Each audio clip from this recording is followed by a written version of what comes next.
ትምህርት ቤት መላክ ያለባትን የ16 ዓመት ህፃን ጦር ሜዳ አስገብቶ የጽንፈኝነትን ተግባር የአሸባሪነትን ተግባር ሲያስፈጽም ቆየ።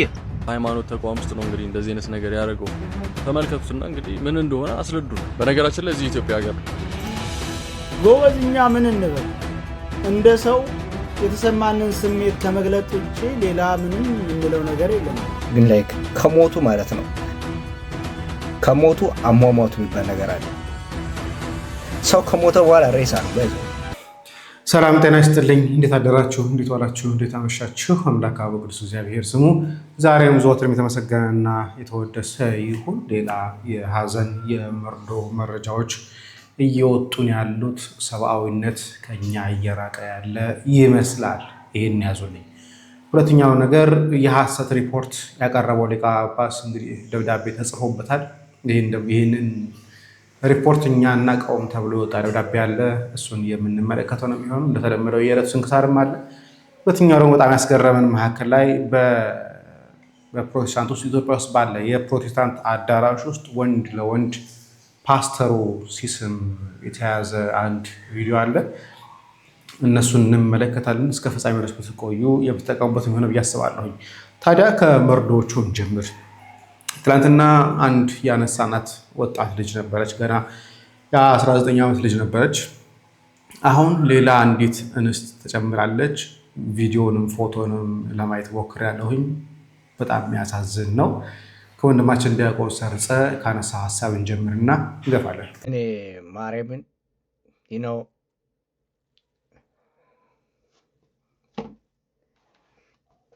ማቴ በጣም ብዙ ጦርነት አድርገናል።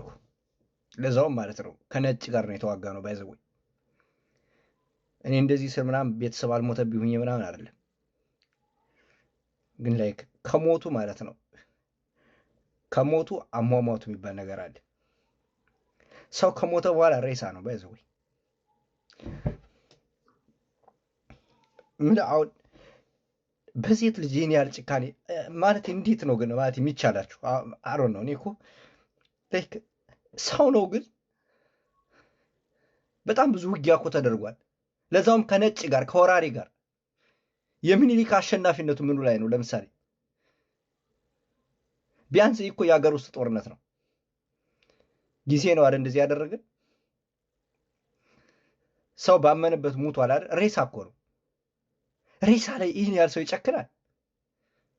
ለዛውም በሴት ልጅ።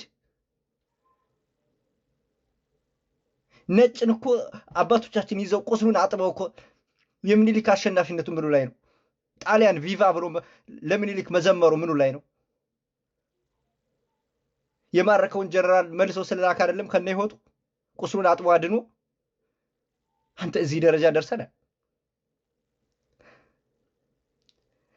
እኔ ማለት ነው ልክ ቤተሰብ እኮ ሞቶብኛል ለምሳሌ ማለት ነው የዛ የጦርነቱ አካል ስለሆነ ማለት ነው።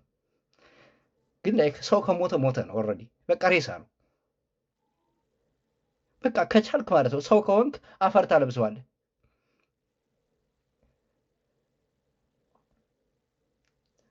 አይ ዶንት ኖ ብሮ ምን አለ እዚህ ጊዜ ላይ ባልኖር በእናት። እናመሰግናለን ወንድማችን ሰርጸ። በነገራችን ላይ በጣም የሚያሳዝነው ጦርነት ነው። እርግጥ ነው ጦርነት ውስጥ መገዳደል ያለ ነገር ነው፣ ምንም ጥርጥር የለውም። ግን ከሞተ በኋላ አሊያም ደግሞ ያንን ሰው የምንገልበት ከሆን ግን አንድን ነገር ህግ እንዲያወጣም ጭምር ያደረገው እሱ ነው። በዓለም አቀፍ የጦር ህግ ላይ የጦርነት ህግ ላይ የተቀመጡ ነገሮች አሉ። ሬሳ ማንገላታት፣ የተለያየ ነገር ተብሎ የሚቀመጡ ነገሮች አሉ። አሁን ትናንትና የተለቀቁ ፎቶዎች ስናያቸው ግን ጡታቸው የተቆረጡ ሴቶች አይተናል። በተለይ አንዷ ሴት ከላይ ያያችሁት የነበረው ጡቷ ተቆርጦ ተገፎ አጥንቷ ጭምር ጎድኗ ነበር የሚታይ የነበረው። አይቼዋለሁ። ዘመድኩን ገጸያችሁ ሰዎች ታያሳያችሁት ማለት ነው። ትናንትና ቀረብኩላችሁ ያቺ ብላቴናም ጡቷን ነበር በጩቤ የተወጋችሁ። እሱም ቢሆን ዘመድኩን ፎቶውን ለቋል። የሷ ልዩቷን ፎቶ ደም በደም ሆና በጣም የሚያስጠላ የጓጎለ ደም ጭምር እስከምናይ ድረስ ደርሰናል። አትገዳደሉ አይደለም ባይሆን ጦርነቱ ባይኖር መልካም ነበር። ግን ጦርነት እስከገጠማችሁ ድረስ ግን መገዳደል ያለ ነገር አንዱ አንዱን እየገደለ ነው የሚሄደው። ባይኖር እሰየው። ግን አንድ ሰው ከሞተ በኋላ ግን የሚደረጉ ድርጊቶች ግን በጣም አሰቃቂ ናቸው። አንዳንዴ ደግሞ እንደዚህ አይነት ሰዎች ደግሞ ወጥተው ደግሞ ያደረጉት ነገር ትክክል እንደሆነ አድርገው ሲናገሩ ደግሞ ታያላችሁ። ትምህርት ቤት መላክ ያለባትን የ16 ዓመት ህፃን ጦር ሜዳ አስገብቶ የጽንፈኝነትን ተግባር የአሸባሪነትን ተግባር ሲያስፈጽም ቆየ። በዩ ብሎ ሞራል ሰጥቶ አስገባ፣ አስገደለ። በውጊያ መሃል እነሱ ቲማቲም አይደለም የሚወረውሩት፣ ሲዋጉ ተመቱ፣ ሲቀጠቀጡ በዛ መሃል ልጅቷ ሞተች። ስትሞት ግን ገና ለገና የባለፈውን የመካነ ሰላሙን አጀንዳ ህዝብ የተቀረጸውን ለማጥፋት ምን አድርገው ቀየሩ? ወታደሩ እንደዚህ አድርጎ ማርኮ እኛ ከሞተች በኋላ ምን ልታደርግልን? ባትሞት ደስ ይለን ነበረ። ተፈጠረ አርፎ መቀመጥ ነበር። መከላከያን መጋፈጥ በዚህ ልክ ዋጋ ያስከፍላል። የኢትዮጵያ ህዝብ መንቃት። እኛ ለኢትዮጵያ ህዝብ ብለን ነው እንደዚህ ተንከራተትን ያለ ነው። መልሰን ሴት ልጅ እንደዚህ የሚያደርግ ህሊና ሞራልም የለንም። የኢትዮጵያ ህዝብ ማወቅ ያለባችሁ ይሄ ነው። ይሄ አጀንዳ ነው፣ የውሸት አጀንዳ፣ ፕሮፓጋንዳ፣ ከእውነት የራቀ ውሸት ነው። እህት አለን፣ እናት አለን፣ ቤተሰብ አለን። እኛ እንወዳችኋል። ጎበዝ፣ እኛ ምን እንበል? እንደ ሰው የተሰማንን ስሜት ከመግለጥ ውጪ ሌላ ምንም የምንለው ነገር የለንም። ዛሬ እቺ ተደገመች፣ ሰሜን ወሎ ራያ ቆቦ። ትላንትና እቺ ተደገመች በጎጃም። ከአራት ከአምስት ቀን በፊት በደሴ ከተማ እችኛዋ ተደገመች። ምንድነው የሚባለው? ለማን ነውስ የሚጮከው? ሀገሪቱ እንዴት ነው? የእምነት አባቶች የሉም ወይ? የሀገር ሽማግሌ የሉም ወይ? እንደ አይነት ዘግናኝ ግብ ሲፈጸም እንደ ሀገርስ ህዝቡ ምን ይላል? መቀጣጫ እናደርጋለን ብሎ የተነሳ አካል ካለ ምናልባት ህዝቡን ሙሉ ከማሸፈት ውጪ የሚመጣ ለውጥ ይኖር አይመስለኝም።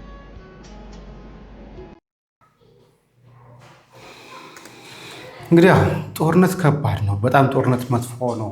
ትግራይ ላይ ያለውን እናውቀዋለን። እስካሁን ድረስ ህሊናቸውን ውስጣቸውን የሚረብሻቸው ሰዎች እናውቃለን። ጥይት ድምፅ ሲሰሙ የሚረበሹ እናውቃለን። እንኳን አይደለም ትግራይ ላይ ይቅርና አንድ ቀን እንኳን ጅጅጋ ላይ ያን ሁሉ ለጮኸ እስካሁን ድረስ ውስጣቸው የሚረበሹ አምቡላንስ በሰሙ ቁጥር የሚረበሹ በጣም ብዙ ሰዎች እናውቃለን። እኔም እዛው ስለነበርኩ ግን ከዛ አልፎ ተርፎ ግን ሬሳ ላይ መጫወት አሁን የዘመድኩን ገጽ ገብታችሁ ብታዩት በጣም የሚያስጠላ እውነት ለመናገር እና እንደ አንድ ክርስቲያን ማህተብ እንዳደረገ ሰው ስናስብ አህዛብ አይደለም። በነገራችን ክርስቲያኖች ኦርቶዶክሳውያን ማህተብ ያደረገን ሰዎች ነን። እንዲህ ወንድም በወንድሙ ላይ ሲጨካከን ስናይ ስቅጥጥ ይላል። በጣም ያሳዝናል። እንዲህ ደረጃ ደርሰናል እንዴ? እንዲህ ሆነናል እንዴ ያስብላል። መድኃኒዓለም ክርስቶስ ይቅረብልን። አንዱ ምህረት ይገኝበታል ተብሎ የሚታሰበው ቤተ እምነት ነበር። ቤተ እምነቶች እንግዲህ አንደኛው ወደ እግዚአብሔር ጸልየው ሀገር ነገሩ እንዲያበርዱ ይደረጋል ብለን ስናስብ ጭራሽ እነሱ ግብረ ሰዶማውያን የሚያሳፋ አይነት ሆነዋል። እስቲ ብሩክ የሚለውን ይህን ቪዲዮ ማጋራሹ የሰውዬ ተግባር እጅግ በጣም ስላስደነገጠኝ ነው። ምን እንደሆነ ስላልገባኝ ነው። ማለት ፐርፐዙ ምን እንደሆነ አልገባኝም። ብዙ ህዝብ በተሰበሰበበት በሃይማኖት ተቋም ውስጥ ነው እንግዲህ እንደዚህ አይነት ነገር ያደረገው። ተመልከቱትና እንግዲህ ምን እንደሆነ አስረዱን። በነገራችን ላይ እዚህ ኢትዮጵያ ሀገር ነው የተካሄደው ማለት ነው ይሄ ነገር። ተመልከቱት።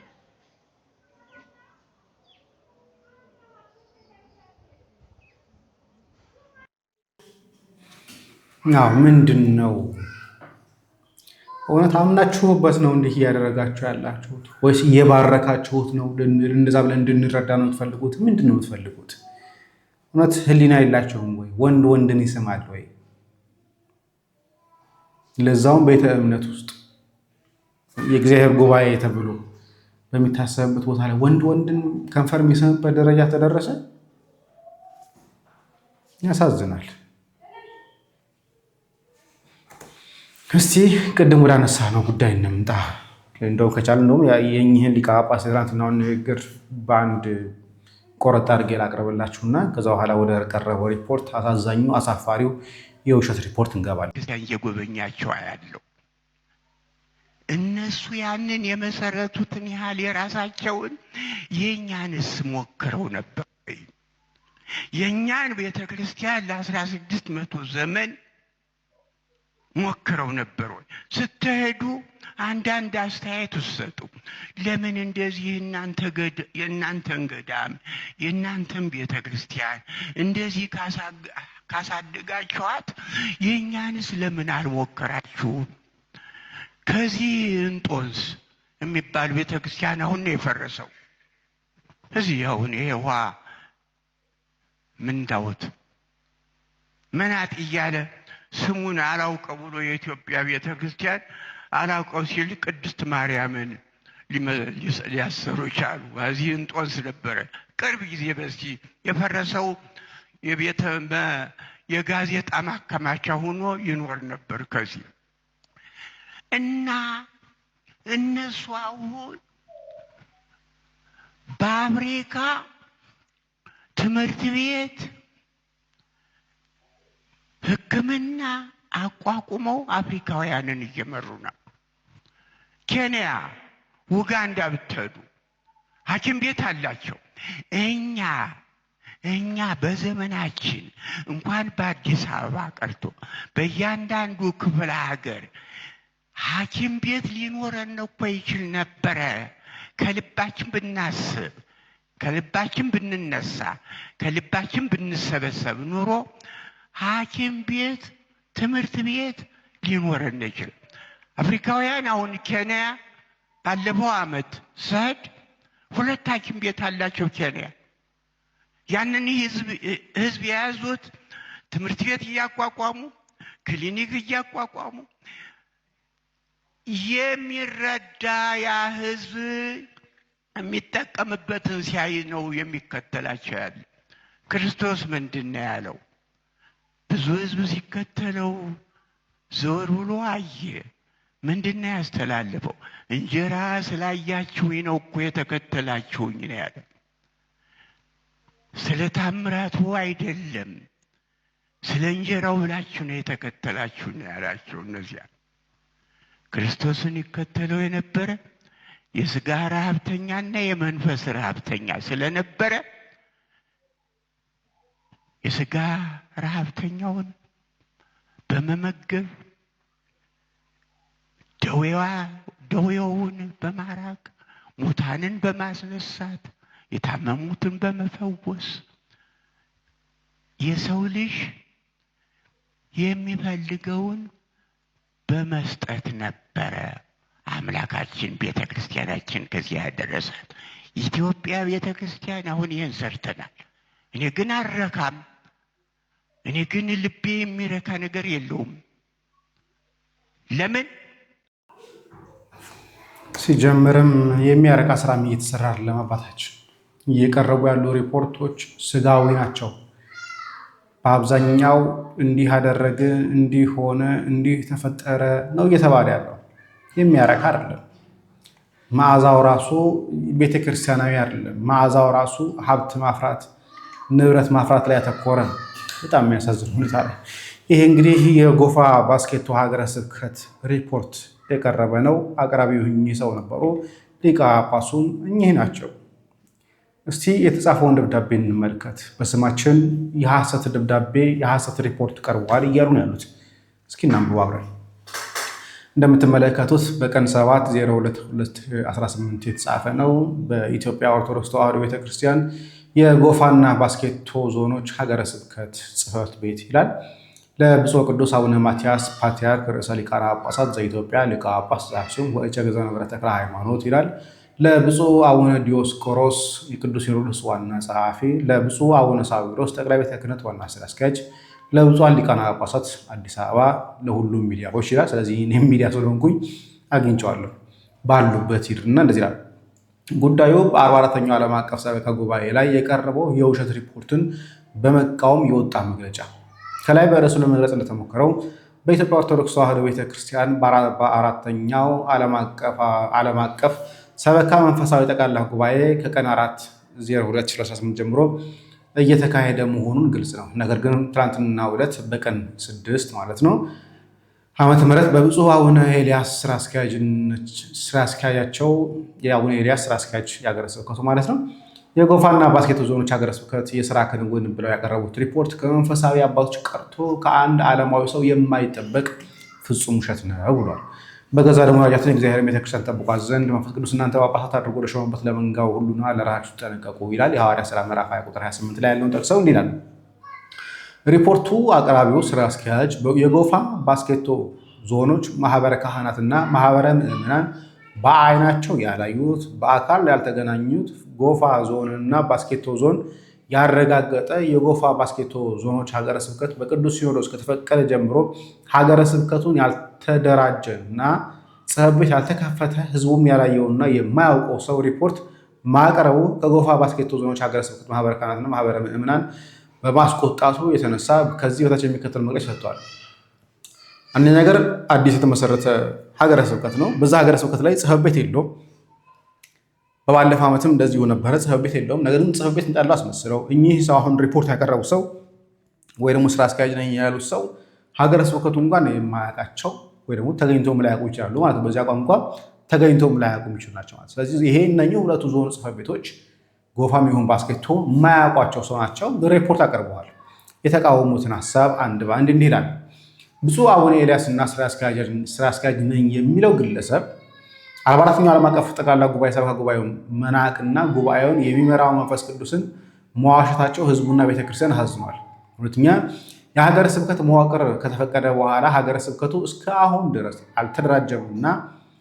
አልተደራጀም፣ ጽሕፈት ቤት አልተከፈተለትም። በዚሁ ሁኔታ በ2017 ባለፈው ዓመት ማለት ነው በዚህ መልክ የውሸት ሪፖርት ቀርቦ በቁጥር ሀባዞ በቀን 08/02 ላይ ዓመተ ምህረት የተቃውሞ መግለጫ አውጥተናል። ባለፈው ዓመትም እንደዚህ የውሸት ሪፖርት ወጥቶባቸው ተቃውሞ ገልጸው ነበር።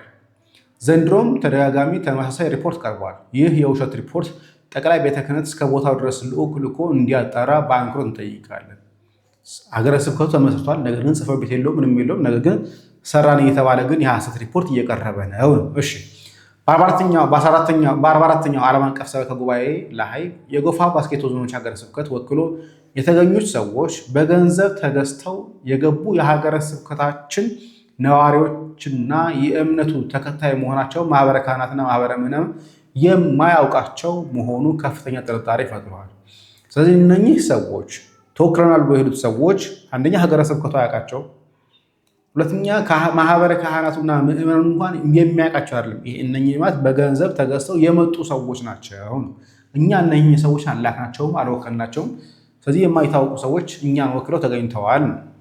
እሺ አራተኛ ብፁዕ አቡነ ኤልያስና ስራ አስኪያጃቸው ይህ ሁሉ ሩጫና የውሸት ሪፖርት ጋጋታ የጎፋና ባስኬቶ ዞኖች ሀገረ ስብከት ማህበረ ምዕመናን እና ማህበረ ካህናትን የአባት እንዳያገኝና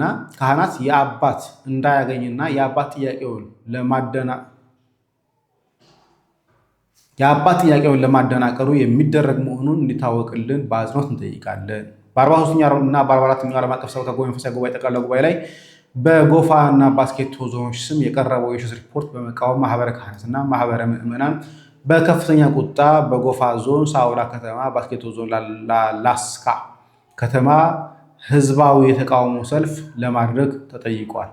ከላይ በተራ ቁጥር ከ1 እስከ 5 ያለውን በግልጽ በመቀበልና በማጣራት እርምጃ እንድትወስዱልና ሪፖርቱ ውድቅ እንዲደረግ እና ሪፖርቱ የጎፋ ባስኬቶ ዞኖች ሀገረ ስብከት ካህናትና ህዝቡን የማይወክል የማንቀበል መሆኑን ለመግለጽ ይህን የተቃውሞ መግለጫ አስተዳደር ጉባኤ ወስኗል። እግዚአብሔር ሀገራችንን ይባርክልን። አስተዳደር ጉባኤ ጥቅምት 7/02/2018 ዓ.ም ጎፋ ሳውላ ተብሎ ማህተም ተመቶበታል።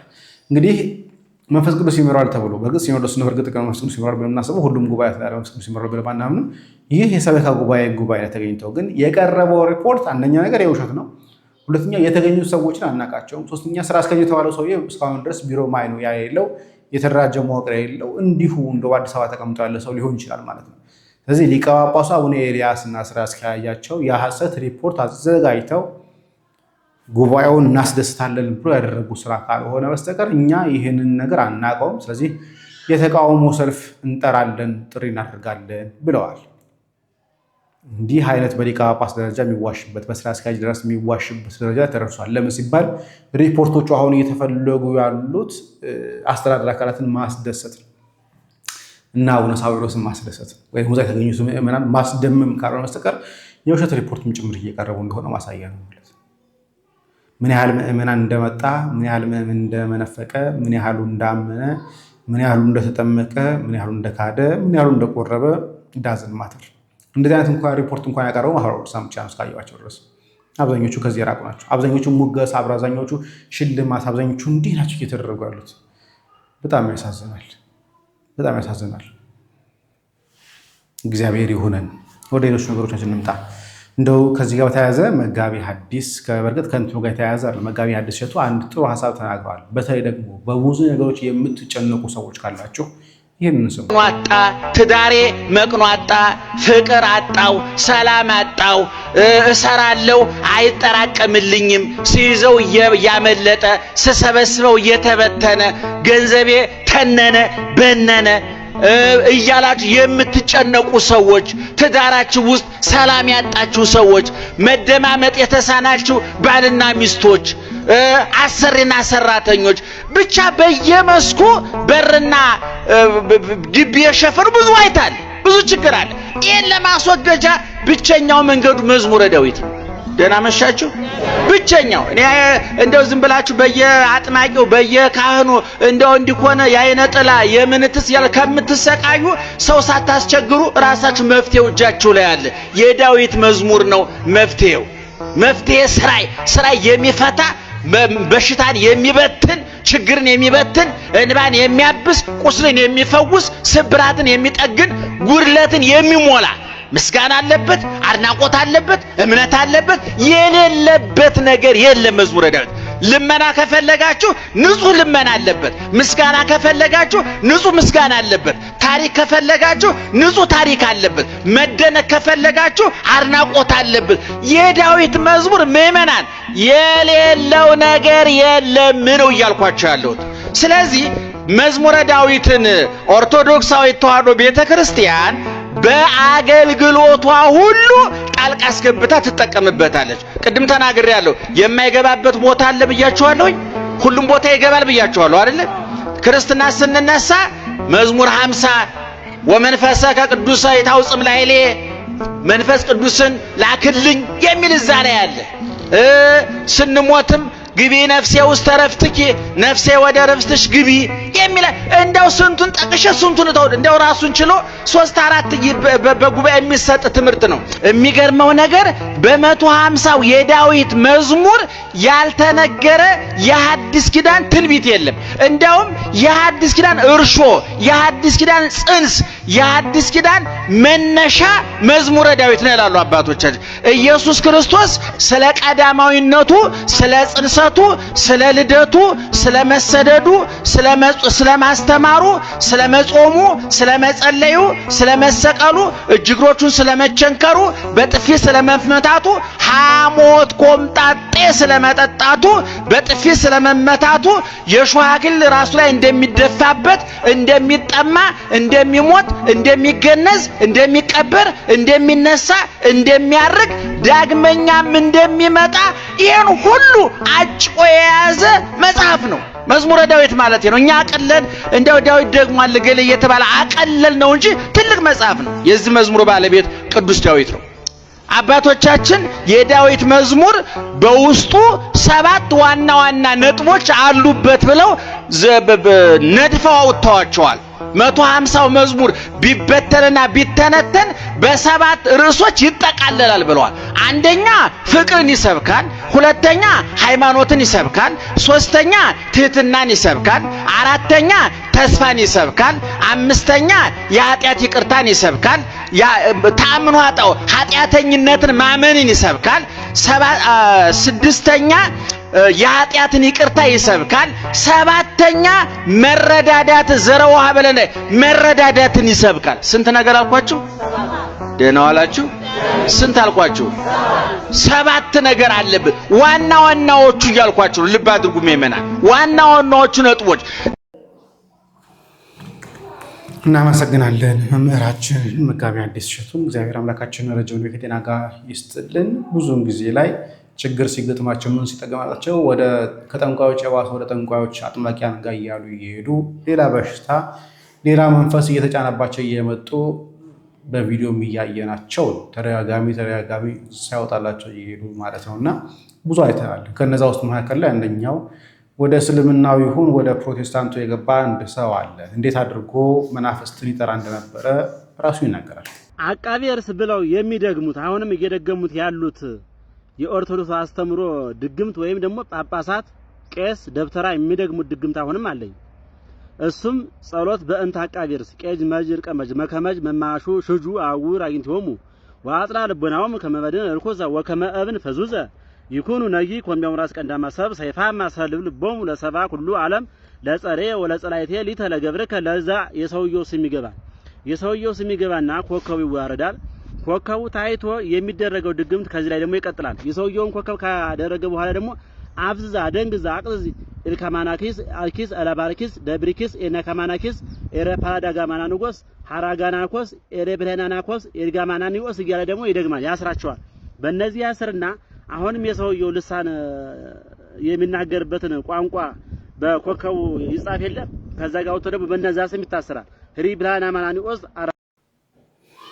እንግዲህ ይህ ሰው ሲሰራው የነበረውን ነገር እየዘረዘረ ነው። ቤተክርስቲያን እንዳስተማረች አድርጎ የሚናገር ነው። ነገር ግን ሰው የተማረውን ዕውቀት ለክፋትም ለደግነትም መጠቀም የራሱ ድርሻ ነው። ለክፉ ተጠቀመዋለሁ ካለ ጥያቄው እሱ ነው። ለበጎ ተጠቀመዋለሁ ካለም የራሱ ነው። አቶሚክ ቦምብን አነስታይል ሲያዘጋጀው ለመልካም ለኢነርጂ ኃይል ማመንጫ ተብሎ ነበር። አሁን ግን ለምን እየዋለ እንደሆነ ግን እናውቀዋለን። ስለዚህ የምንጠቀምበትን ነገር የምንመርጠው እኛ ቢላዋ ለሽንኩርት ለመክተፍ የምንጠቀመዋለን። ክፋት ደግሞ ሲኖርብን ደግሞ ሰው ለመግደል የምንጠቀመው እንችላለን። ስለዚህ አንድን ነገር ለመልካም መጠቀም ለክፋት መጠቀም የራሳችን የግለሰቡ ድርሻ እንጂ ቤተክርስቲያን አይደለም። አንድ የቢላዋ ፋብሪካ ቢላዋ የሚያመርተው ሽንኩርት እንዲከተፍበት እንጂ ሰው እንዲገድልበት አይደለም። ግን ሰው እንዲገድልበት አድርጎ ከሰራው ግን ሰውየው ከተጠቀሙ ግን ድርጅቱ አይደለም የሚነቀፈው ሰውየው ተግባሩ እንጂ። ለዚህም ነው ብዙም ጊዜ ሰው በጩቤ ወቅቶ ሲገደል የሚጠይቀው ገዳዩ እንጂ ፋብሪካው አይደለም። ሰው ብዙ ጊዜ ሲመነፍቅ አሊያም ደግሞ የጥንቆላ ስራ ሲሰራ ቤተክርስቲያን አይደለም የምትነቀፈው። ያን የሰራው ሰው ግን እነቅፈዋለን፣ እናወግዘዋለን ማለት ነው። የዕለቱ ስንክሳር እንስማ። ነገ ጥቅምት 8 አቤት አቤት አቤት! ይህንን ቅዱስ መቼም የማያውቅ ኦርቶዶክስ አለ ብዬ አላስብም። አንደበቱን ከክፋት የከለክልና ሰዎችን ተናግሮ እንዳያስቀይም በአፉ ለ30 ዓመታት ድንጋይ ጎርሶ የኖረ ቅዱስ። በእውነት ነው የምነግራችሁ፣ ይሄ ቅዱስ ትዕግስቱ፣ አርምሞ፣ ደግነቱ፣ ድንቅ የሆነ ተጋድሎውና ትሩፋቱ ከመነገር በላይ ከአእምሮ በላይ ነው። አደራ ኮፒ ሊንክ ማድረግ እንዳይረሳ፣ ለቤቱ አዲስ የሆናችሁን ፎሎ ማድረግ እንዳይረሳ። በአፉ ድንጋይ ጎርሶ በእግሩ ደግሞ ቀጥ ብሎ ቆሞ እንቅቦችን ይሰፋ ነበር። ታዲያ የሰፋውን እንቅብ ወደ ገበያ ይዞ ይወጣና ሸጦ አንዲት ዳቦ ብቻ ገዝቶ ይመለስ ነበር። እጅግ በጣም የሚገርማችሁ ነገር እንቅቡን ዋጋ አውጥቶ አይደለም የሚገዛው፣ ሰዎቹ በፈለጉት ዋጋ ነበር የሚሸጥላቸው። ከዚያም አንዲት ዳቦ ብቻ የገዛና የተረፈውን ሂሳብ ለነዳያን መጽውቶ ይመጣ ነበር። እንደዚህ ባለ ልምድ እየኖረ እያለ ታዲያ ከዕለታት አንድ ቀን 5 እንቅቦችን ሰፍቶ ወደ ገበያ ሊሸጥ ወጣ። ታዲያ በመንገድ ላይ እየሄደ እያለም አንድ የኔቢጤ እጅግ በጣም ሰውነቱ የቆሰለ የኔቢጤ በመንገድ ላይ ያገኘውና ይለምነዋል። ታዲያ ይሄ ቅዱስ ከእንቅቦቹ ውጪ ምንም ሂሳብ አልነበረው፣ ምንም ገንዘብ አልነበረውምና እንቅቦቹን እንካ አለው። ታዲያ ነዳዩም ቆጣ ይልና ወይ የሚበላ ነገር ካልሆነ ደግሞ ገንዘብ እንደሚፈልግ ይነግረዋል። ይሄ ቅዱስም በምልክት ምንም ገንዘብ እንደሌለው በሚነግረው ሰዓት ታዲያ ገንዘብም የሚበላም ከሌለ ለምን ወደ ገበያ ተሸክመ አትወስደኝም አለው። እንደነገርኳችሁ የነዳዩ ገላ አይደለም ለመሸከም ለመጠጋትና ለማየት እንኳን የሚከብድ ቁስል ነው የነበረበት። ይሄ ቅዱስ ግን በደስታ አንስቶ ተሸክሞ ይዞት ወደ ገበያ ሄደ። ከገበያ እንደደረሱም ይሄ ቅዱስ ያንን ነዳይ አውርዶ ከጎኑ አስቀመጠው። ነዳዩም አላፊ አግዳሚውን ይለምን ጀመረ። ማንም የሚሰጠው ግን አላገኘም። በዚህም የተነሳ ይሄ ቅዱስ አባታችን አንዷን እንቅብ ሲሸጥ ይሄ ነዳይ ስጠኝ ሲለው ሲሰጠው፣ አሁንም አንዷን እንቅብ ሲሸጥ ይሄ ነዳይ ስጠኝ ሲለው ሲሰጠው፣ 5ቶቹንም እንቅቦች ተቀበለው። ዳቦ ሳይገዛ ሙሉዎቹን ሂሳቡን ይሄ ነዳይ ተቀበለው። ይሄ ቅዱስ ግን ምንም ዳቦ መግዣ ሂሳብ ባይተርፈውም ለነዳዩ በመመጽወቱ እየተደሰተ ተነስቶ ወደ ገዳሙ ሊሄድ ሲል ይሄ ነዳይ ምን ቢያደርግ ጥሩ ነው? አሁንም ወደ ቦታዬ ተሸክመ መልሰኝ እንጂ አለው። የአባቶቻችን ትዕግስት እኮ እጅግ በጣም ይገርማል። ጥግ ድረስ ነው። እኛ ብንሆን አስቡት፣ መጽውተ ነው። አሁን ደግሞ እንደገና ወደ ቦታዬ መልሰኝ ሲለን ምንድን ነበር የሚሰማን? ይሄ ቅዱስም በፍቅር ጎንበስ ብሎ ተሸክሞ አዘለውና ወደ ቦታው ይዞት ሄደ። ታዲያ መጀመሪያ ካነሳበት ቦታ ላይ ሲደርሱ ይወርድለት ዘንድ ይሄ ቅዱስ ቆመ። አፉ መናገር ስለማይችል ሲቆም ይወርድልኛል ብሎ ነበረ። ይሄ ነዳይ ግን አልወርድም አለ። መቼም እኛ ብንሆን ብለን እናስበው፣ ያው ምን እንደምናደርግ ይታወቃል ብዬ ነው። ይሄ ቅዱስ ግን ቀጥ ብሎ ቆመ።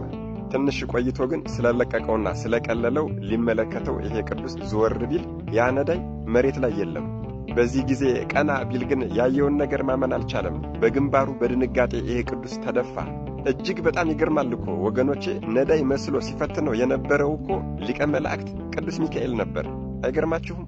አዎ ሊቀ መላእክት ቅዱስ ሚካኤል እነዚያን የምህረት ክንፎቹን ዘርግቶ በብርሃን ተከቦ በግርማ ቆሞ ተመለከተው። ሊቀ መላእኩም ይህንን የወደቀውን ቅዱስ አፈፍ አድርጎ አነሳና ወዳጄ አጋቶን ፍሬህ፣ ትዕግስት፣ ደግነት እጅግ ግሩም ነውና እኔ ሁሌም ከአንተ ጋር ነኝ አለው። እንደዚህም ብሎት ወደ ሰማይ አረገ። ቅዱስም በደስታ ወደ በዓቱ ሄዷል። የቅዱስም ሊቀ መላእክት ቅዱስ ሚካኤል እየተራዳው በጸጥታና በአርምሞ ኖሮ በዚህ ቀን አርፏል። ይህ የአርምሞ የትዕግስትና የደግነት አባት ታላቁ አባታችን አባ አጋቶን ነገ ጥቅምት 8 የዕረፍት በዓሉ ነው።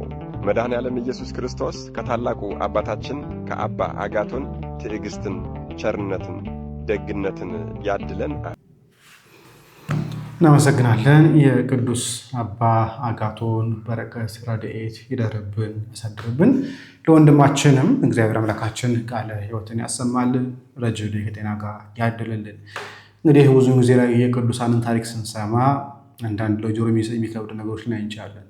የፈተናን ጉዳይ ስንመለከት ፈተና በቲዮሪ ሳይሆን በፕራክቲስ በተግባር መሬት ላይ ያለ ትዕግስታቸው የሚፈተነው ገዳማውያን እንደሆነ በንብ የምናውቀው ነገር ነው። መጽሐፎቻቸውን ብናገላብጥ የገዳማውያን የመነኮሳት መጽሐፍ ብናነብ እንዴት አድርገው እንደሚፈተኑ የምናውቀው ነገር ነው።